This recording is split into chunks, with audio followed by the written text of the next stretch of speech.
حالم by نمرہ احمد۔ باب اول، گدلے پانیوں کا سنگم۔ اس نے خواب میں دیکھا کہ وہ گدلی سی جگہ ہے، دو دریاؤں کا سنگم، بارش تڑا تڑ برس رہی ہے، کیچڑ میں کھلے آسمان تلے دو لوگ کھڑے ہیں، ایک سنہرے بالوں والی لڑکی ہے، بارش نے اس کو بھگو دیا ہے، اس کے بال گیلے ہو کر گالوں سے چپک گئے ہیں اور وہ گردن اٹھائے اوپر دیکھ رہی ہے، آسمانوں کو، آسمانوں کے پار جہانوں کو۔ سامنے ایک آدمی کھڑا ہے، کیچڑ سے اس کے پیر لت پت ہیں، وہ دراز قد اور کثرتی بازوؤں والا ہے، اس کے گیلے بال ماتھے پر بکھرے ہیں، وہ اپنے گریبان پر ہاتھ ڈالتا ہے اور ٹائی نوچ کے اتارتا ہے، پھر وہ آستینیں موڑتا ہے پیچھے اور پیچھے۔ لڑکی ابھی تک اوپر دیکھ رہی ہے، آدمی جھکتا ہے، کیچڑ سے مٹھی بھرتا ہے، سیدھا کھڑا ہوتا ہے، مٹھی لڑکی کی طرف بڑھاتا ہے، میرے ساتھ رہو، ہم دونوں کو ایک دوسرے کی ضرورت ہے، وہ بارش اور طوفان میں بلند آواز سے کہتا ہے۔ وہ چونک کر اسے دیکھتی ہے، پھر اوپر نگاہ اٹھاتی ہے، دور آسمان پر ایک پرندہ اڑتا ہوا آ رہا ہے، اپنے پر پھیلائے اس آدمی کے سر کے اوپر فضا میں آ رکتا ہے، چکر کاٹتا ہے، کاٹتا ہے، کاٹتا ہے۔ لڑکی انگلی اٹھا کر اشارہ کرتی ہے، الفاظ اس کے لبوں سے نہیں نکل پاتے، مگر وہ ہونٹ ہلا کر کہتی ہے بے آواز، وہ دیکھو۔ آدمی مٹھی بڑھائے ہنوز کھڑا رہتا ہے، اس کی مٹھی میں کیچڑ ہے اور کیچڑ میں دمکتی ایک سونے کی چابی ہے۔ میرے ساتھ رہو، میرے ساتھ رہو، وہ ہنوز کہہ رہا ہے۔ پرندہ ان کے سر پر چکر کاٹ رہا ہے، سنہری اور سرخ رنگ کا پرندہ، عقاب جیسا، نیلی ہیروں جیسی آنکھوں والا پرندہ۔ ایک جھٹکے سے حالم کی آنکھ کھلی۔ کوالالمپور جزیروں کے ملک ملیشیا کا سب سے مشہور شہر ہے، مختلف تہذیبوں اور ادیان کا مرکز۔ یہاں مسلمانوں کی اکثریت تھی۔ سمندر اور اونچے پہاڑ، سبزہ اور کھلے باغات، وہ جنت کے تصور جیسا خوبصورت شہر تھا۔ اور اس صبح وہ معمول کے مطابق آوازوں، شور اور بے فکر قہقہوں سے گونج رہا تھا۔ لوگ مصروفیت سے اپنے روزمرہ کے کام نپٹا رہے تھے، سڑکوں پر، دفتروں میں، گھروں میں۔ KL کوالالمپور کو عرف عام میں KL کہا جاتا ہے کہ مصروف کاروباری مراکز کے علاقے میں ایک اونچی عمارت بے نیازی سے کھڑی دکھائی دیتی تھی۔ اس کے 12ویں فلور پر آؤ تو آفس کیبن بنے ہیں اور ورکرز مصروف دکھائی دیتے تھے۔ ٹائپنگ کی آوازیں، فون کی گھنٹیاں، یوں دکھائی دیتا تھا کہ اس آفس میں ہر دن کی طرح کام جاری و ساری تھے۔ ایسے میں ایک نوجوان ہاتھ میں فائل پکڑے تیز تیز چلتا جا رہا تھا۔ چینی نقوش کی صورت کا حامل، وہ درمیانی قد کا تھا اور چہرے پر دبا دبا جوش تھا۔ ایک آفس کے دروازے کے سامنے وہ رکا، خوشی کو قابو کرتے ہوئے مسکراہٹ دبائی اور دھڑلے سے دروازہ کھولا۔ اندر آفس ٹیبل کے پیچھے ایک تھکا ماندہ سا دھیڑ عمر شخص بیٹھا تھا، ٹائی ڈھیلی کیے، بگڑے تاثرات لیے۔ اس نے آنکھیں اٹھا کر اکتاہٹ سے اندر داخل ہوتے ہوئے نوجوان کو دیکھا۔ مولیا، میں اس وقت کوئی بات نہیں سننا چاہتا، میں ساری رات سو نہیں پایا، ابھی مجھے ڈسٹرب نہ کرو۔ انور صاحب، اچھی خبر ہے۔ مولیا دمکتے چہرے کے ساتھ کرسی کھینچ کر سامنے بیٹھا تو انور صاحب نے ہاتھ جھلایا۔ تمہیں لگتا ہے اس وقت مجھے کوئی خبر خوش کر سکتی ہیں؟ میری لاپرواہی سے باس کا لیپ ٹاپ چوری ہو گیا اور تمہیں اپنے کاموں کی پڑی ہے۔ وہ ناراض چینی آنکھیں مولیا پہ جما کر زور سے بولے، ابھی تو باس کو معلوم ہی نہیں ہے کہ ان کا لیپ ٹاپ جس میں ہمارے بزنس کے خفیہ دستاویزات ہیں اور جو انہوں نے مجھے وائرس سے پاک کرنے کے لیے دیا تھا، میں گم کر چکا ہوں۔ جاؤ خدا کے لیے۔ سر، تحمل سے میری بات سنیں۔ مولیا نے لیپ ٹاپ کو ٹریس کر لیا ہے، وہ چہک کر بولا۔ ملیشیا کے لوگ عموماً میں نے یہ کر لیا ہے کی جگہ اپنا نام لے کر کہتے ہیں کہ مولیا نے یہ کر لیا ہے۔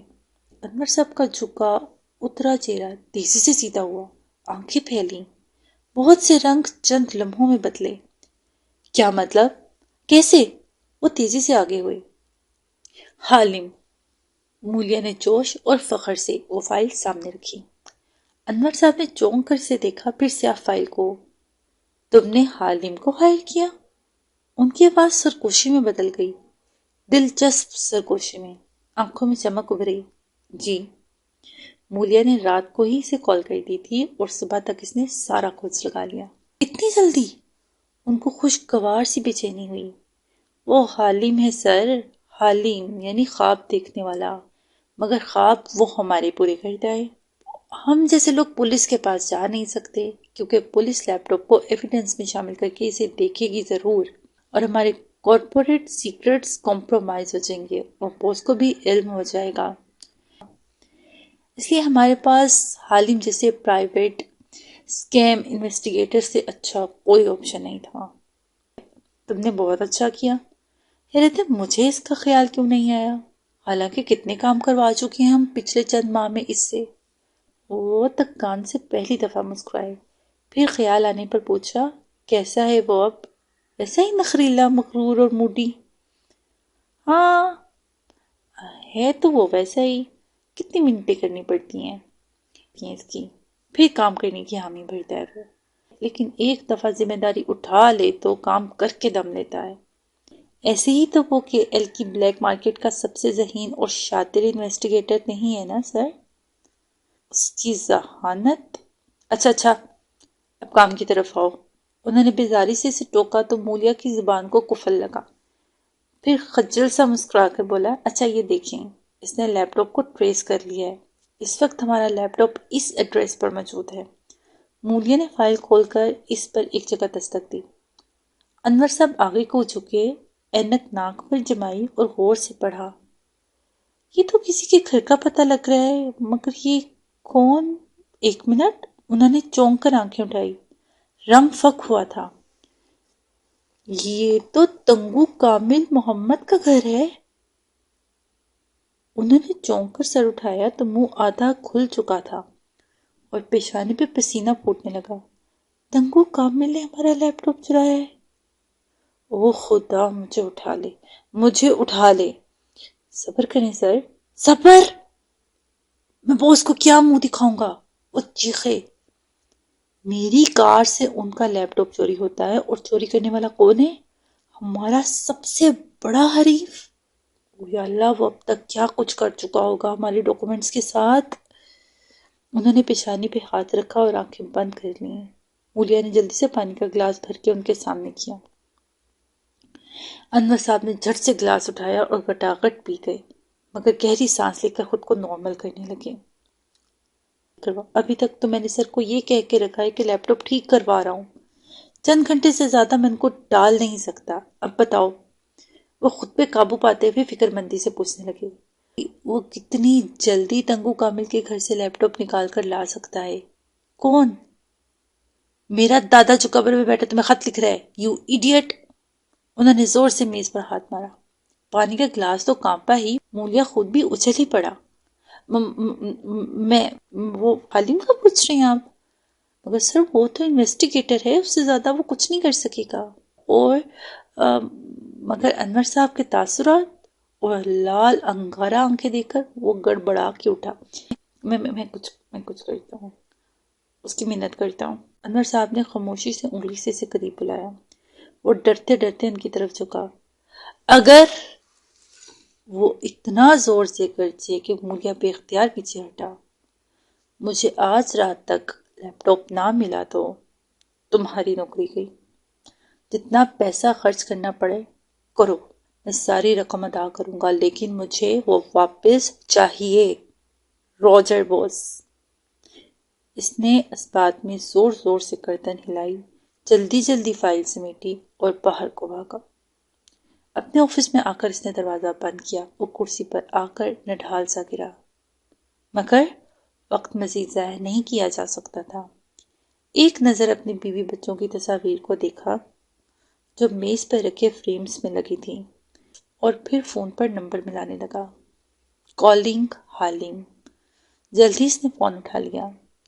میں سوچ ہی رہا تھا ابھی تک میری صبح خوشگوار کیوں گزر رہی ہے، کوئی نحوست کیوں نہیں کھل رہی اس میں۔ فون کرنے کا شکریہ مولیا، اب بتاؤ کیا کام ہے؟ خوشگوار سی مردانہ آواز کانوں سے ٹکرائی تو مولیا کی صبح میں سارے زمانے کی نحوست کھل گئی۔ چہرے کے زاویے بگڑے، مگر وہ ضبط کر کے مسکرایا۔ تمہارا شکریہ ادا کرنے کے لیے فون کیا تھا۔ ہو ہی نہیں سکتا۔ کام بتاؤ۔ وہ اب کی رکھائی سے بولا تھا، مگر یاد رکھنا اگلے 4 دن میں مصروف ہوں، جمعرات کے بعد کر سکوں گا۔ اب بتاؤ پھر سے کیا کھو دیا تم نے؟ وہی لیپ ٹاپ، وہ بیچارگی سے بولا۔ وہ کیسے نکلواؤں؟ کیا مطلب؟ ابھی تک نکلوایا نہیں ہے وہ؟ کمال آدمی ہو یار تم، 2 گھنٹے پہلے رپورٹ دی تھی تمہیں، اپنے 4 5 سیکیورٹی کے بندے لے کر جاتے، ان کے گھر میں گھستے اور نکال کر یہ جا وہ جا۔ حالم حالم خدا کے لیے سمجھو، مولیا اپنے بال نوچنا چاہتا تھا۔ ہم کارپوریٹ سیکٹر کے لوگ ہیں، گنڈے بدماش نہیں ہیں۔ جتنے اچھے ہمارے سیکیورٹی آفیسرز ہیں اس سے کہیں اچھے لوگ تنگو کامل کے پاس ہوں گے۔ وہ تنگو کامل ہے، ایک امیر اور طاقتور آدمی۔ نہ ہوتا تب بھی ہم یہ نہیں کر سکتے تھے، کیونکہ لیپ ٹاپ انور صاحب کی لاپرواہی سے کھویا ہے۔ ہم باس کو بتائے بغیر اس کو واپس حاصل کرنا چاہتے ہیں، کل صبح سے پہلے۔ دیکھو اگر تمہیں یہ غلط فہمی ہے کہ میں تنگو کامل کے گھر جا کر تمہارا لیپ ٹاپ چراؤں گا تو میں یہ نہیں کرنے لگا۔ سوری، حالم چور نہیں ہے، صرف انویسٹیگیٹر ہے، وہ بے رخی سے بولا۔ پھر میں کیا کروں؟ میری نوکری چلی جائے گی یار۔ مولیا نے بیچارگی سے فوٹو فریمز کو دیکھا۔ آفس بلائنڈ سے چھن کر آتی دھوپ میں وہ مزید چمکنے لگی تھیں۔ تیز دھوپ، بے سائبان، اس کا دل بیٹھنے لگا۔ اچھا پھر کسی چور کو ہائر کر وہ رات کو چرا لائے گا۔ حالم نے گوئے ناک سے مکھی اڑائی۔ میں کاروباری آدمی ہوں، کہاں جانتا ہوں ان چوروں ڈاکوؤں کو؟ تم کچھ کرو پلیز، میں منہ مانگی رقم ادا کروں گا۔ دوسری طرف خاموشی چھا گئی۔ پہلے سے دگنی رقم دو گے؟ مولیا جھٹکے سے سیدھا ہوا، چہرہ کھل اٹھا۔ ہاں بالکل، مگر میں 3 گنا لوں گا۔ مولیا نے فون کو کان سے ہٹا کر گھورا، پھر ضبط کرتے ہوئے دوبارہ کان سے لگایا۔ جو مانگو گے دوں گا۔ پھر ایک کام کرو۔ حالم کا لہجہ اب کے نرم پڑا جیسے اسے مولیا پر ترس آ گیا ہو۔ مجھے 2 ڈھائی گھنٹے دو، میں تنگو کامل کے تمام ملازموں کی پروفائلز تمہیں دے دیتا ہوں، ان کی صلاحیتیں اور ان کی کمزوریاں۔ تم جس ملازم کو بہتر سمجھو اس کے پاس جا کر اس کو ڈرا دھمکا کے یا پیسے کا لالچ دے کے اس کو خرید لو۔ گھر کا بھیتی آسانی سے لیپ ٹاپ نکال کر لا دے گا۔ مولیا کا منہ کھل گیا۔ یہ سب میں کروں گا؟ مطلب کہ تم خود ان ملازموں سے بات نہیں کر سکتے؟ یو نو واٹ مولیا، تم اس قابل نہیں ہو کہ تمہاری مدد کی جائے۔ اب فون نہ کرنا۔ کھٹ سے فون بند ہو گیا۔ مولیا کا سر گھومنے لگا۔ اس نے دیوانہ وار دوبارہ نمبر ملایا۔ پلیز پلیز حالم فون اٹھا لو، وہ بآواز بلند دعا کر رہا تھا۔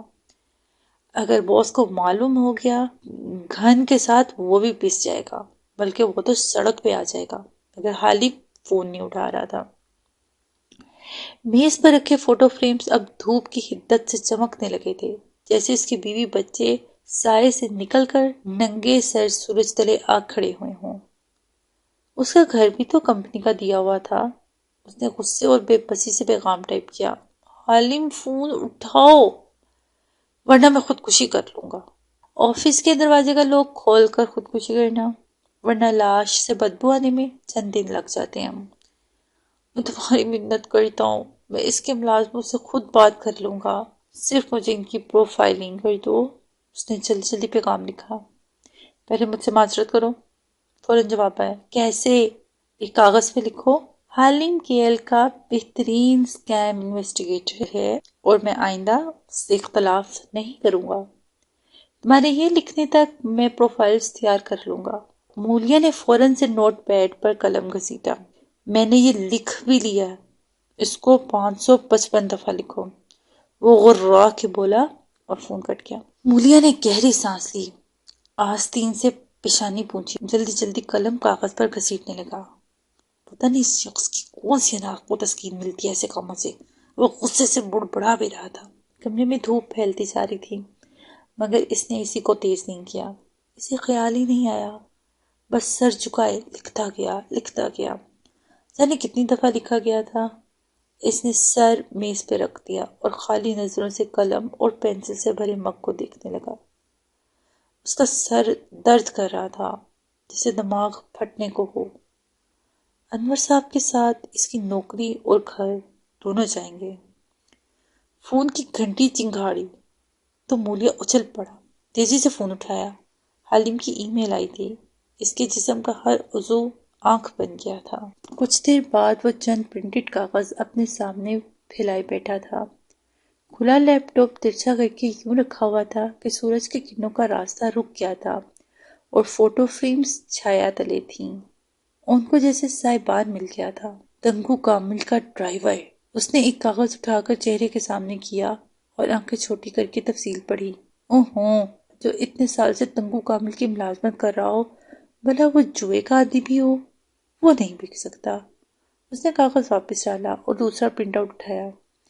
بٹلر۔ بند مٹھی ہونٹوں پہ رکھ کے چند لمحے تفصیلات پڑھیں۔ بٹلر کا سارا کچا چٹا کھول کے رکھ دیا گیا تھا، جیسے یہ تو بالکل بھی نہیں، اس کا کرمنل بیک گراؤنڈ اس کی کمزوری نہیں، اس کی طاقت ہے۔ کیا سوچ کے حالم نے اس ہٹے کٹے آدمی کی پروفائل بنا کر دی ہے؟ یہ تو مجھے پھونک مار کے اڑا دے گا۔ جرجری لے کے کاغذ رکھ دیا۔ اب پرسنل اسسٹنٹ کی باری تھی۔ اس کی شکل دیکھ کر ہی مولیا کو رونا آ گیا۔ یہ تو مجھ سے عمر میں بھی بڑا ہے اور قابلیت میں بھی کہیں آگے ہے۔ امریکہ کا پڑا ہوا محنتی اور قابل نوجوان، اس کے سامنے میں بات بھی نہیں کر پاؤں گا۔ اس کاغذ کو تو اس نے چھوا بھی نہیں۔ پھر اگلے کو دیکھا تو نگاہ ٹھہر گئی۔ دھیرے سے کاغذ اٹھا کر آنکھوں کے سامنے لایا۔ وہ ان تمام پروفائلز میں پہلی نسوانی پروفائل تھی۔ دالیہ مراد وہ نام پڑھتے ہوئے بڑبڑایا۔ صفحے کے کونے میں اس کی تصویر بنی تھی۔ تصویر آج کی لی ہوئی تھی، جیسے کسی گھر کی چھت سے گلی میں چلتی لڑکی کی تصویر اتاری گئی ہو۔ وہ لمبا سا مقامی طرز کا فراک پہنے ہوئی تھی۔ کوہنی پہ ٹوکری ٹنگی تھی جس میں پھول تھے اور سر جھکائے کندھے کے پرس سے کچھ نکال رہی تھی۔ ماتھے پہ سفید خوبصورت سا ہیٹ پہن رکھا تھا جس سے سیاہ بال نکل کر کندھے پہ گر رہے تھے۔ جھکے سر اور ہیٹ کے باعث چہرہ واضح نہ تھا، مگر رنگت گوری نکھری ہوئی لگتی تھی۔ مولیا کی نظریں ٹائپ شدہ الفاظ پر جا رکیں جو حالم نے اس کی پروفائلنگ کرتے ہوئے لکھی تھیں۔ دالیہ مراد، اس کا تعلق کشمیر سے ہے، 3 ماہ سے تنگو کامل کی ملازمہ ہے، زیادہ پڑھی لکھی نہیں ہے، مگر انگریزی اور ملے زبان ٹھیک سے بول لیتی ہے۔ بہت باتونی لڑکی ہے، قدرے بیوقوف اور جلد باز۔ آدھا دن تنگو کامل کی ملازمت کرتی ہے اور شام میں ایک ریسٹورانٹ میں ویٹرس کے طور پر کام کرتی ہے۔ کشمیر میں اس کا لمبا چوڑا خاندان ہے جس کی کفالت یہی کرتی ہے، جو کماتی ہے وہیں بیچ دیتی ہے۔ خود عام کپڑوں میں اور جوتوں میں خوش باش گھوم رہی ہوتی ہے۔ دالیہ کو سوپ بنانے، احمقوں کی طرح بہت بولنے، ہر چھپکلی کوکروچ کو دیکھ کر چیخیں مار مار کے رونے کے علاوہ کچھ نہیں آتا۔ وہ ایسی لڑکیوں میں سے ہے جن کے پاس اچھی شکل اور دراز قد کے علاوہ کوئی خصوصیت اور صلاحیت نہیں ہوتی، نہ ذہانت نہ تعلیم۔ اس کے باوجود تنگو کامل ہو یا سوپ پارلر والے، سب دالیہ سے بہت محبت کرتے ہیں۔ میں یہ دیکھ کر بہت حیران ہوا کہ ایک کم ذہن، کم علم اور سادہ سی لڑکی پر سب اتنا اعتماد کیوں کرتے ہیں، مگر اس کی وجہ صرف یہ ہے کہ وہ ایماندار، سچ بولنے اور خیال رکھنے والی لڑکی ہے، خوش اخلاق اور ہنس مکھ ہے۔ انہی خامیوں کی وجہ سے وہ زندگی میں کبھی ترقی نہیں کر سکی اور نہ کبھی کر سکے گی۔ وہ ایک بے رحمانہ تجزیہ تھا۔ مولیا کی پیشانی پر افسوس کی لکیریں ابھریں۔ حالم کتنا بے مروت اور سفاک ہے، یا شاید مادہ پرست۔ ابھی وہ کوئی تبصرہ کرتا لیکن صفحے کا آخری پیراگراف پڑھ کے ٹھٹک گیا۔ دالیہ یہاں اللیگل ہے۔ وہ نوکری کی تلاش میں آنے والے غیر قانونی پاکستانیوں میں سے ہے اور یہی اس کی وہ کمزوری ہے جس کی بنا پر اس کو ڈرایا دھمکایا جا سکتا ہے۔ اور تبھی تنگو کامل نے اسے ملازمت دی۔ اللیگل لڑکی یعنی کم تنخواہ اور مراعات۔ کنجوس تو وہ ہمیشہ سے تھا، غیر قانونی تارک وطن۔ مولیا نے چہرہ اٹھایا تو اس کی آنکھیں چمک رہی تھیں، رنگت میں پھر سے سرخیاں گھل گئی تھیں اور فوٹو فریمز شام میں محفوظ دکھائی دیتے تھے۔ مجھے اس لڑکی کو ڈھونڈنا ہے۔ کار کی چابی اٹھاتے ہوئے اس نے تمام کاغذ سمیٹ کر فائل میں رکھے اور ایک نظر لڑکی کے پتے پہ ڈالی اور فائل لیے اٹھا۔ مجھے ان چند گھنٹوں میں اس لڑکی کے ذریعے باس کا لیپ ٹاپ واپس حاصل کرنا ہے۔ وہ ایک عزم سے باہر کو بھاگا تھا۔ سوپ پارلر میں دوپہر اپنی ساری حدت کے ساتھ جلوہ گر نظر آتی تھی۔ یخنی کی خوشبو اور اشتہا انگیز دھوئیں سارے پھیلے تھے۔ کچن میں ایک ساتھ بہت سی چیزیں پک رہی تھیں۔ اندر جھانکو تو 2 ویٹر ٹرے پر برتن لگا رہے تھے۔ ایک ویٹرس ایک پلیٹر پہ جھکی کھڑی اس میں رکھے ملغوبے کو سجا رہی تھی۔ ایک بوڑھا آدمی ایپرن اور ٹوپی پہنے کھڑا سوپ کے دیگچے میں چمچ ہلا رہا تھا۔ صرف وہ فارغ بیٹھی نظر آتی تھی۔ خالی کاؤنٹر پہ چوکڑی کے انداز میں بیٹھی، اس نے ایپرن پہن رکھا تھا اور بال ٹوپی میں مفید تھے۔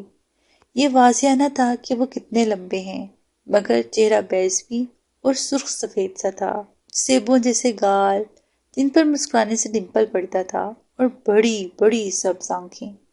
وہ ایشیائی نقوش والی پیاری سی لڑکی تھی اور اس وقت آنکھیں گھما سب کو دیکھتی مسکراتے ہوئے گنگنائی جا رہی تھی۔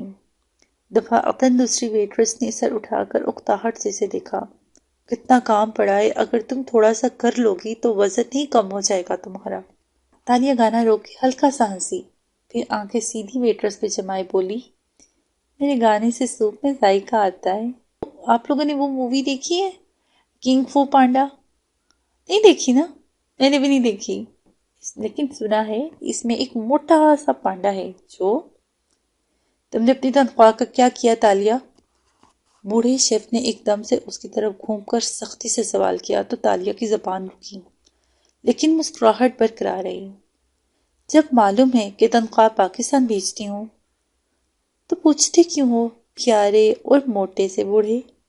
وہ کہہ کر خود ہی ہنس دی تو باقی سب بھی ہنس پڑے، سوائے شیف کے جو کہ خفکی سے اسے گھور رہے تھے۔ لٹا دیا نا ہر دفعہ کی طرح اپنے خاندان پہ سب کچھ؟ اپنے لیے کیوں کچھ نہیں رکھتی؟ بزدل چھوئے۔ ارے میرے کون سے اتنے خرچے ہوتے ہیں، اور پھر اتنے سارے پیسوں کا میں نے کیا کرنا ہے؟ کھاؤ نہیں ایپک۔ اس نے بات کرتے کرتے کفگیر اٹھایا اور ویٹر کے ہاتھ پہ مارا جو ٹوکری سے گاجر پہ پرواہی سے اٹھا رہا تھا۔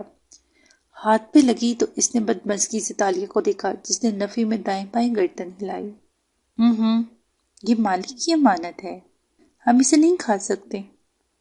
بس تالیہ، تو اپنی سچائی اور ایمانداری کو لے کر ہمیشہ ویٹرس ہی رہنا۔ وہ برہمی سے ٹرے اٹھاتا باہر نکل گیا۔ تالیہ پھر سے ہنستی اور کندھے اچکا دیے، پھر گردن موڑی تو ہیڈ شیف اسی طرح اسے ناراضی سے گھور رہے تھے۔ تالیہ نے مسکراہٹ دبا لی۔ تمہارے خاندان نے کیا تمہیں پیسہ کمانے والی مشین سمجھ رکھا ہے؟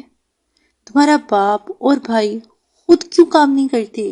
چلو ماں باپ تو ٹھیک ہے، بھائی بھابھی اور ان کے بچوں کا خرچہ بھی تم کیوں اٹھاؤ؟ کیا ان کو احساس نہیں ہوتا کہ تم ایک انسان ہو اور 2 نوکریاں کر کے گزارا کرتی ہو؟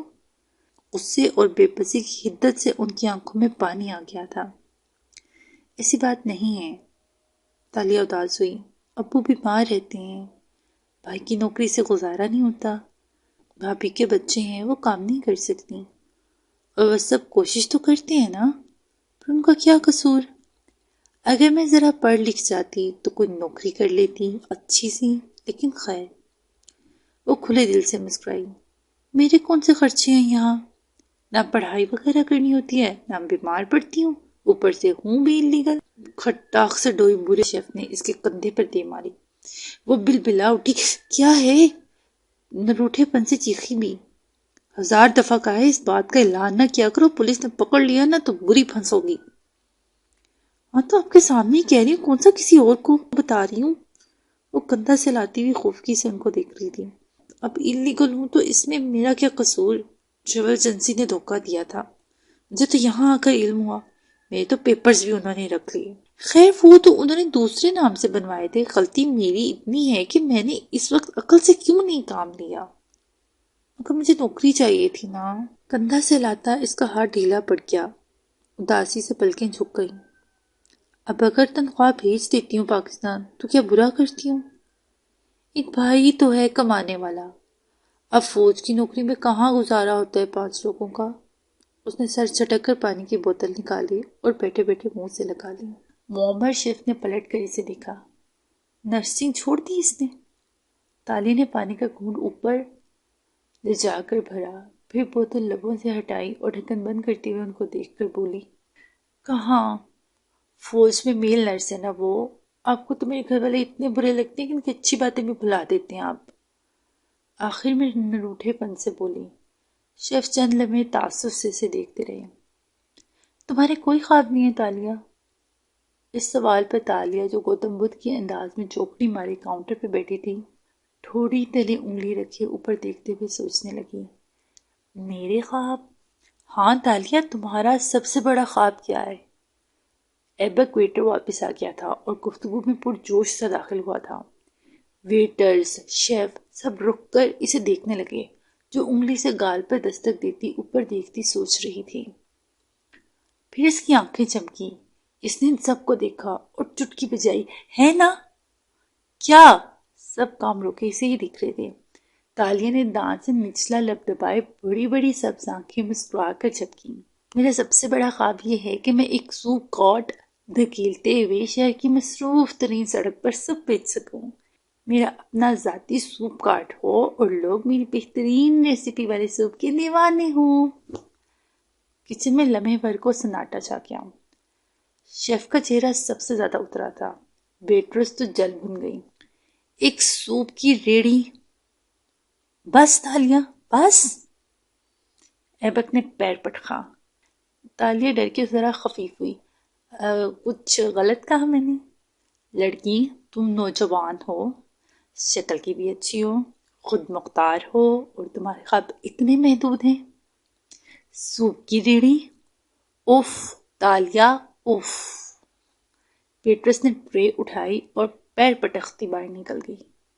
ارے ارے، تمہیں معلوم بھی ہے ایک کارٹ کتنا مہنگا ملتا ہے؟ بات تو سنو، وہ پیچھے سے پکارنے لگی۔ تالیہ، کیا تم دوسروں کی طرح اونچے اونچے خواب نہیں دیکھتی؟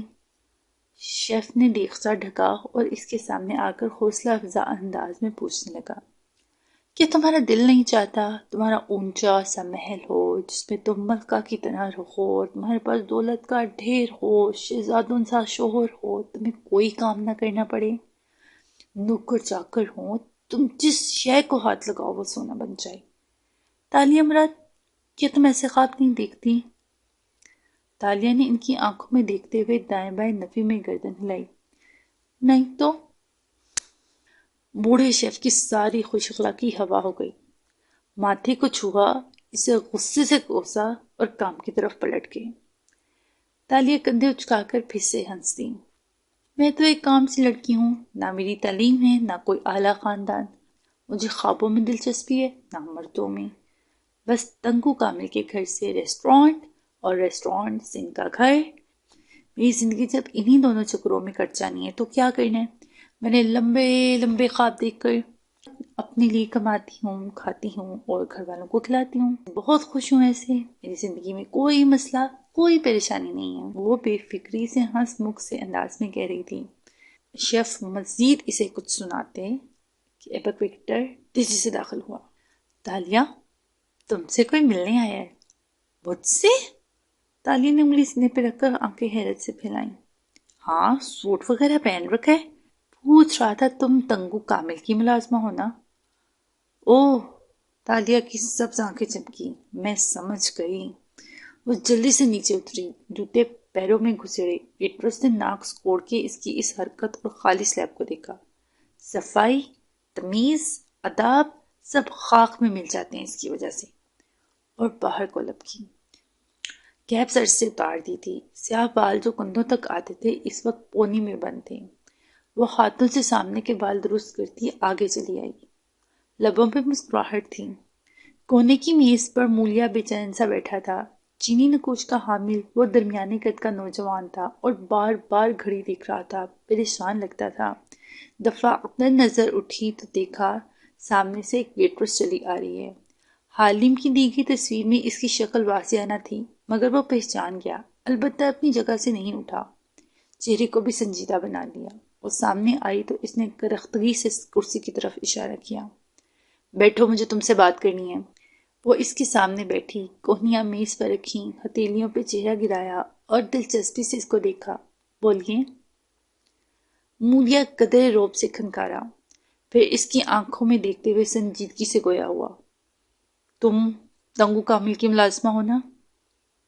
یعنی کہ میرا اندازہ درست تھا۔ وہ ہلکا سانس دی۔ آپ دنگو احمد کامل، دنگو کامل کے بیٹے کا نام کی سالگرہ کی تقریب میں تھے شاید، اور میرا سوپ پیا تھا نا آپ نے؟ اور آپ یقیناً چاہتے ہوں گے کہ میں آپ کے لیے کام کروں، مگر تم ملائیشیا میں اللیگل ہو، ہے نا؟ وہ سختی سے بولا تھا۔ وہ ٹھہر گئی، مسکراہٹ مدھم ہوئی، سبز آنکھوں میں حیرت ابھری۔ آپ کو کیسے؟